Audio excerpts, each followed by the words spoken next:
Today was an amazing day full of interesting games, and I'm excited to share some highlights from today's games. But first, let's check out the results. Round 5 results. Fabiano Caruana made a draw with Maxime Vachier-Lagrave. Pragnanantha and Beslis also ended in a draw. However, the game was very eventful, while Liren Ding made a draw against the current world champion Liren, and Alireza grabbed another full point against Giri, while Notorigab the Sotarov and Gukesh made a draw. Now let's check out the round 5 standings. Standings after round 5. Alireza FIroujza is the solo leader of the tournament with 3.5 points, while Fabiano Caruana and Liren Ding are not that far away from him, and the tournament is far from over. Let me remind you, if Alireza wins the tournament, he grabs the Sinquefield Cup. Now it's time for our highlights from today's games, and I'm excited to show you some of them. Let's go and check out.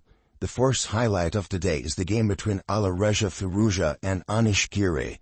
Here, after White's last move, Anish just could take on a3 if Rook f7, then King g6, and Black's position is just fine, and most probably the game would end it in a draw. However, very unexpectedly, Anish made a blunder with King g6, and of course, Alireza FIroujza is very strong tactically, and he immediately spotted the winning move, which is knight e7. If king goes to f6, knight takes the pawn. Bishop d2. Anish is trying to protect his bishop at the same time trying to create counterattack. If bishop takes d2, he's trying to take rook d2 and attack White's king. And here Alireza had another tactic, which was rook takes f7, and of course Alireza FIroujza spotted this move immediately and took the win, because if you take on f7, then knight e5, king e6, knight d3, and all the pawns that Black had they just disappeared, and White is winning the game. Anish tried to resist his opponent with king e6. However, Alireza had another trick in his pocket. He played rook e7, king d6, and beautiful rook d7, forcing the king to take on d7, and after that, he still has the same trick, knight e5, and Alireza won his game, and he is the solo leader of the tournament. The second highlight of the day is the longest game of round 5. It has been a crazy ride for both players. However, Pragnanantha had a winning or advantage from the beginning, and here he needs to convert an endgame, which is not easy to convert, because opposite colors, as you guys know, it's never easy to convert.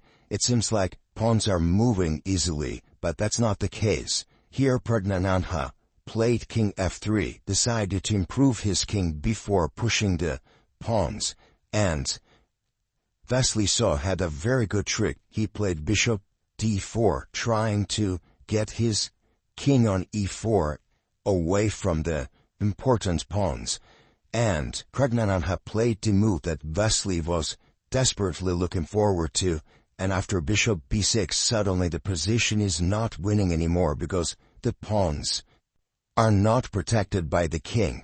Therefore, after g4 king f2, the game ended in a draw. It's very complex game, and it's hard to understand why it's a draw.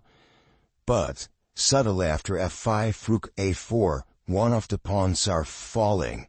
It's just forcing draw, and Black cannot convert their advantage only with one pawn, because always bishop holds the f8 square. Therefore, Pragnanantha had to play here rook d3.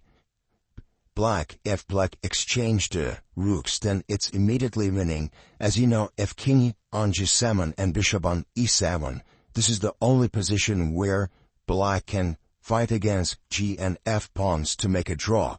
But king on e1 is too far away to reach f's g7 square. Therefore, this would be winning for Whites. However, after rook d3, Vachier-Lagrave could resist with rook a2, but here king f3, and if bishop goes to b6 or c5, now g4, the king is better positioned, and most probably Pragnanantha would win the game. Unfortunately, he decided to go immediately king f3, and Vessel played impressive moves to end the game as a draw. Last highlight of the day is the fun game between Jan Nepomniachtchi and Ding Liren. If we saw our broadcast, you already know that Jan was smiling during the game because ironically, after few moves, you get a very familiar position. Here, Ding Liren played f5, which was not the best move because he missed that White can just take on b4 and he's not on time to take e4 rook, so Ding was forced to take on b2 after queen b7, rook b7. We reached a position that Jan had literally yesterday on board with Wesley, so however he was with black pieces, but here he was in attacking side, which was very ironic, and I wanted to highlight this again. However, unlike yesterday, if you notice, black's pawn is already on f5, which makes things easier for Ding. It's easier to protect, and the game ended in a draw very short way after. Thank you for watching the video. Please like, share, and subscribe.